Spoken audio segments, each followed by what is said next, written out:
Yo, guys, what is up? Mike's in our first Descendant video, and today we got Season 1 launch. And along with it, we got a massive patch notes that adds a ton of new things, adds a ton of quality of life, and so much more. As you can probably see from this little intro screen, they added a actual black paint, a matte black paint that looks so good. They've changed so many things. I hope you guys enjoy the video. Let's get right into it. So there are a lot of things added. A lot of the things you probably already knew about: Haley, the invasion dungeons, the inversion reinforcement. We're not going to be talking about those quite yet because we've been making a bunch of videos on all those topics. I want to talk about specifically the patch notes and the things that they're changing today, and there's a lot. So to start us off, we got new Luna modification modules, which is pretty cool. They didn't say that they were adding these. So Luna is getting 2 new Transcendent modules. She's got Singer's Mercy. When using a skill, place a speaker and grant a buff to allies near the speaker. And Aggressive Melody changes the effect of Passionate Stage and Delightful Stage to increase firearm damage and weak point damage. Basically, you're able to turn Luna, instead of just being a skill buffing Descendant, into a gun buffing Descendant. So she's going to be even more versatile as a support against harder bosses like Gluttony, which is pretty cool. We've got a new Battle Pass with a bunch of new rewards in it. I do have some feedback on the Battle Pass. There is still a bunch of skins for purple weapons that no one's ever going to use. I really hope they start adding battle pass skins for ultimate weapons, or more so universal skins for weapons. I think would be really cool. But we've got a bunch of new cosmetics and the invasion season battle supply shop. We'll go through at the end of the video some of the cool cosmetics, but we'll want to talk about content first. So content improvements. We've got a new UI update that's basically going to show you or point you in the direction of where encrypted vaults are. They said that they got feedback that finding vaults was difficult, so now you're going to get, whenever you ping, you're going to get a visual hint on where to go. Next up, they replaced a bunch of the occupation or slower down missions in dungeons, the seizures, the transports, anything that basically wasn't killing. They've now replaced with extermination. From what I'm hearing, Old Mystery, that was dropping the heated batteries, is now dropping more. It's a better farm than it was before. So I was kind of worried about that possibly being harder. It's now better. You can get even more heat plasma batteries from Old Mystery, which is awesome. And then we've got some crazy notes down here. Increase the experience reward for completing hard infiltration dungeons. Also increased XP for defeating monsters by 1.5 times, or 50%. You can now acquire rare basic materials as a reward for completing hard infiltration dungeons. Increased experience for defeating normal monsters in normal infiltration operations by 1.5 times, or 50%. That is a awesome change. You're going to be more incentivized to run dungeons. They're going to be faster, smoother, and you're going to be getting more experience from killing the monsters in them versus killing those monsters anywhere else, which I think is a fantastic change to experience farming. They've got a little director's comment, brings many changes to the hard infiltration operations. We've changed some of the pre-existing missions, such as occupation, defense, and escort, to extermination or destruction, to give players a run-and-gun style fast-paced combat experience as they enjoy repeated farming. The reward system has also been adjusted to reflect this. We've significantly increased the amount of XP gained from defeating monsters and completing those operations. And while special operations are still the better option for farming experience, infiltration operations can now provide a decent amount of XP as players farm items. Additionally, we've increased the amount of rare basic materials you can receive from clearing hard infiltration operations. We'll continue to add more content that allows players to enjoy their favorite style of combat. Awesome change there. They also added, if you ever get lost in missions, they added a thing that you can ping and it'll show you which way to go in the missions. Monsters will no longer target players who are participating in other missions. Story dialogue will no longer be repeated in hard difficulty missions. As a result, hard difficulty missions will not play additional voice lines or subtitles. They changed some of the immunity mechanics of certain name monsters. They replaced sphere destruction with a mechanic of Ederlich, Seldig, Demorg, Pladia with shooting weak points. There you can kind of see that they're immune, and now if you're just shooting their weak point while they're immune, you're going to break them rather than having to do the orbs on every single thing. Players will no longer be teleported when joining large-scale outpost missions. There was a big issue where A lot of times you would like join an outpost mission, or you'd walk in, it was already in progress, and you get this like teleport animation. That's no longer going to happen. They increased the gold reward for completing hard difficulty outposts by approximately 3 times. That's pretty awesome. They improved the route so that shards acquired from void fragments can be used on the fusion reactor in the same battlefield. More than doubled the amount of shards obtained from void fragments. Changed monster types and spawn locations in certain void fragment missions. Removed the starting requirements of void shards at void fusion reactors. Basically, if you want to join and help someone kill monsters, but you don't actually want to open the reactors yourself, you're not going to be losing your shards doing so. They reduced the time to interact with the reconstructed devices, and the summon reconstructed devices now expire 10 seconds after all participants have used them. So you're not going to have like 40 of these things on a battlefield just like while you're farming more and more. They've got a director's comment here that says, with the update, we've made adjustments so that a single playthrough of a void fragment will yield enough void shards to use the reconstructed devices in fusion reactors once. We've also improved accessibility by making void fragments and fusion reactors on the same battlefield drop and require the same type of shards. While you can still obtain 2 types of shards from void fragments, the reconstructed devices in fusion reactors now require only 1 type of shard, further improving accessibility. So you're going to have to farm way less shards because you do 1 void fragment. You're going to get enough shards to open that void fusion reactor. They also have a little funny note down here that said, in addition, we've added snipers in certain void fragment areas to prevent the use of macros in certain void fragment areas. I thought that was pretty funny. Don't use macros. Definitely a way to get in trouble in this game. Next up, they said that you can now view past mission results after completing special operations, allowing you to restart the mission rather than having to go back and forth. Improve the display of the mission tooltip on special operations. More than doubled the amount of shards that can be picked up in special operations. Great change there. And acquire additional Descendant XP when completing waves in special operations. So like Block Kuiper mining special operations in Sterile Lands, which was one of the best experience farms, is now going to be even better. Oh, wait, they have a note about it right down here. Let's see. We've made adjustments to special operations so that there is improved efficiency when farming XP. While we recognize many players are enjoying leveling up through Sterile Lands, Block Kuiper mining, we still believe it's not as rewarding as other XP farms that require a simpler play, such as Void Fragments. As a result, in this update, we've added XP when clearing waves in special operations. The fastest Mine Blockade will now give you about 1.5 times more XP than before, while Resource Defense and Neutralize Experiment will give you 2 times more XP. We hope this will help players level up more efficiently across various special operations. We'll definitely have to be working on a new best experience farm today. Sounds like some really awesome changes there. Next up, we've got Catalyst changes. So there's a little bit of an interesting thing here. So yesterday I came out with a video where they had an interview that said that you'd be able to basically, you apply a catalyst and freely catalyze anything you want, or like have like a universal socket type. And then like 2 days before that, they had said that you would need to catalyze something multiple times in order to get multiple catalyst slots, and then you could freely swap between them. It turns out that like yesterday was just a little bit of a mistranslation.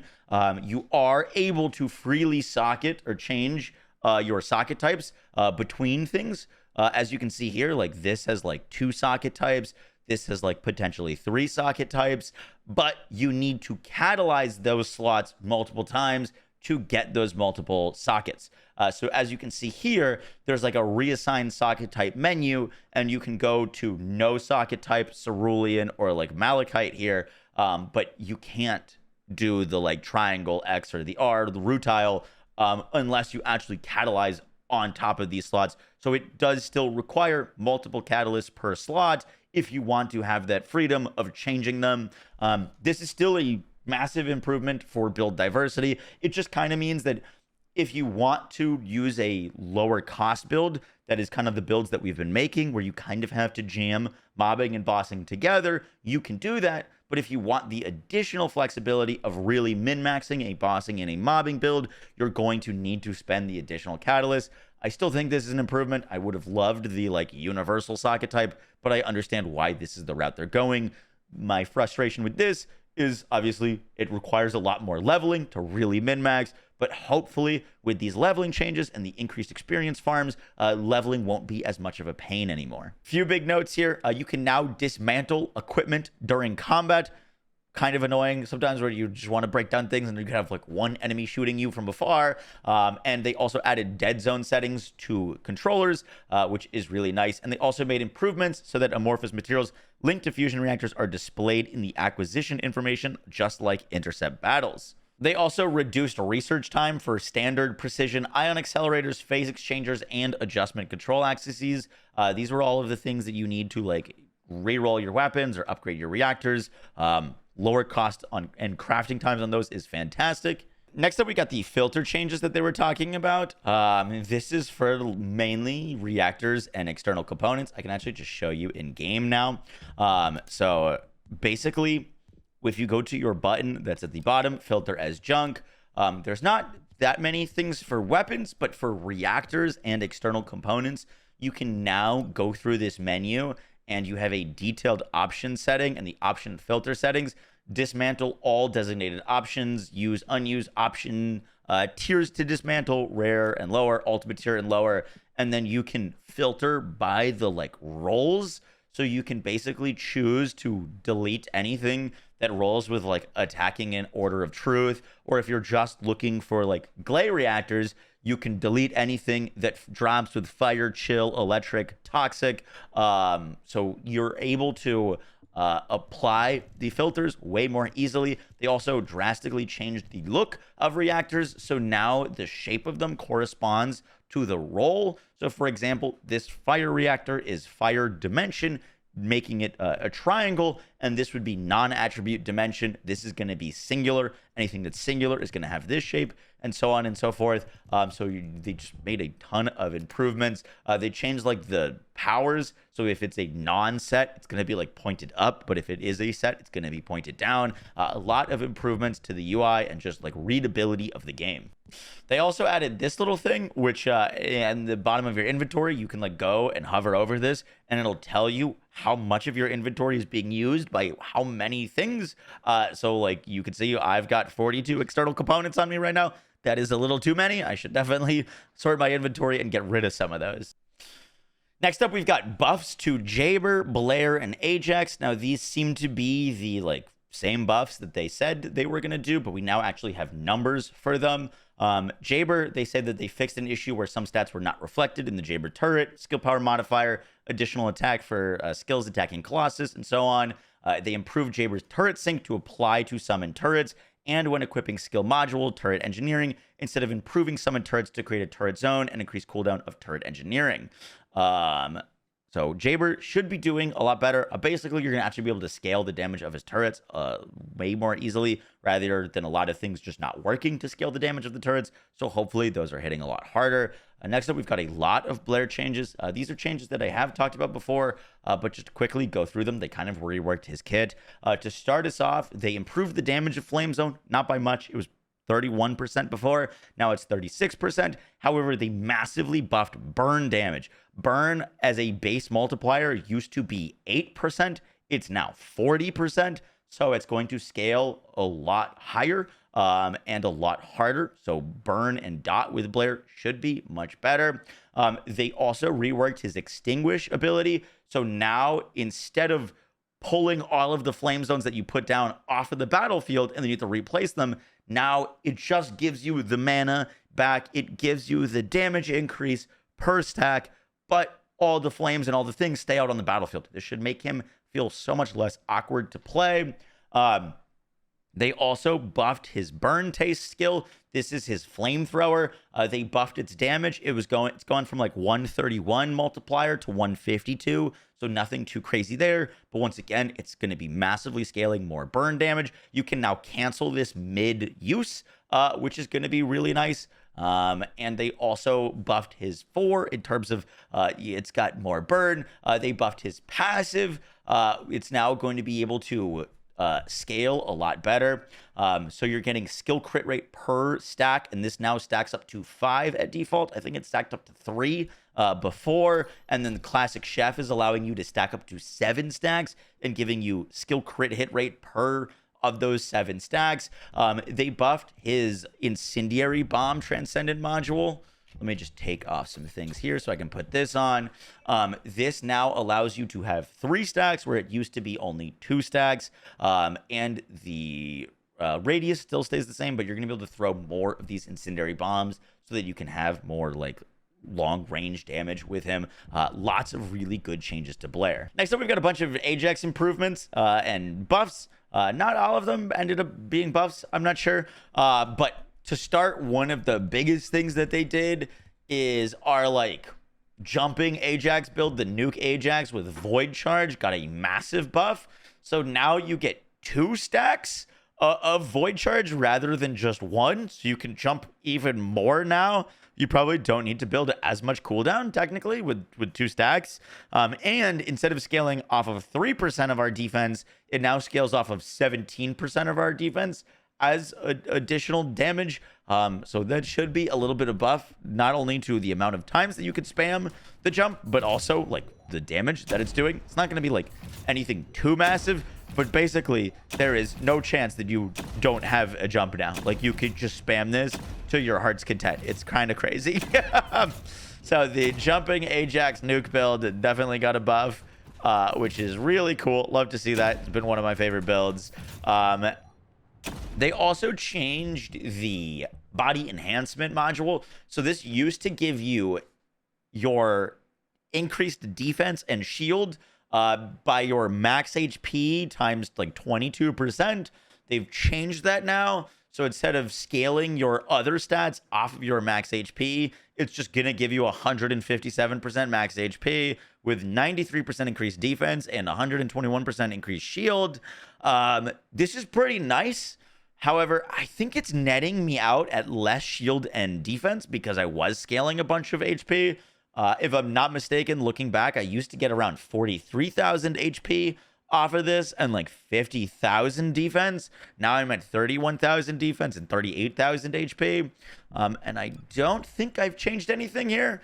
So like, not my favorite change. I thought the scaling off of stuff was a little bit easier, but this should technically net out to be above. I'm definitely going to have to mess around with that more. Next up, they made some changes to equipment. They changed the 4-piece set of the ultimate external component Bravery to increase skill duration without any conditions. This is quite nice because Bravery, you typically only wear the 2-piece set for the increased shield and HP. And now if you wear 4-piece, you're just automatically going to get skill duration, which should be pretty nice.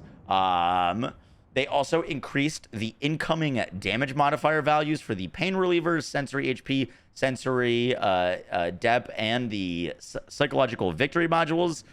It basically means that they're trying to incentivize these modules to be used more for like survivability rather than just stacking a bunch of HP. So those should be interesting changes to builds. There are a bunch of other like really small like bug fixes that, you know, aren't important enough to really like read off, but if you do want to read through the whole thing, I will have the link down in the description. And then we get to the final comment from the director.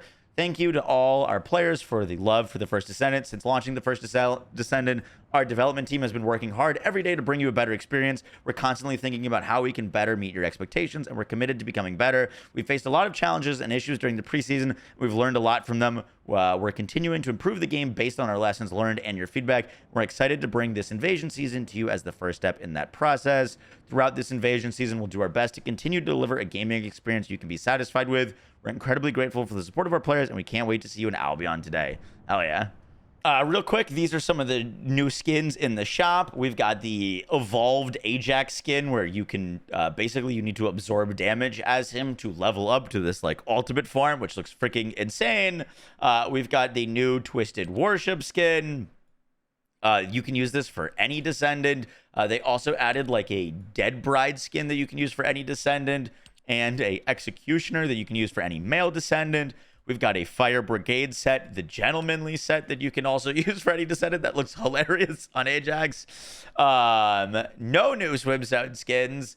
We also got some new premium skins for Haley, her Sniper Squad skin. Lepic got a crazy looking skin for him. And Eugen also got a really cool Nightmare skin. And those are the big like cosmetics to call out. We also got a bunch of new paint colors, which I kind of showed in the intro, but you can now like pick up a bunch of new paints that are actually cool looking paints. Let me see if I can change my Ajax real quick. Like, oh, that just looks infinitely better. Infinitely better. Let's throw this on. Yeah, that is just way better looking than I had him before. Very cool. Guys, that's gonna do it for the video. I hope you enjoyed. There's still a lot that I need to test out with the season. I haven't done my first invasion dungeon. I haven't started farming Haley. And so I will have videos on those things soon, but I wanted to get this patch notes video out covering all of the big changes to the game. Hope you guys enjoyed. I'll catch y'all in the next one. Take care. Peace.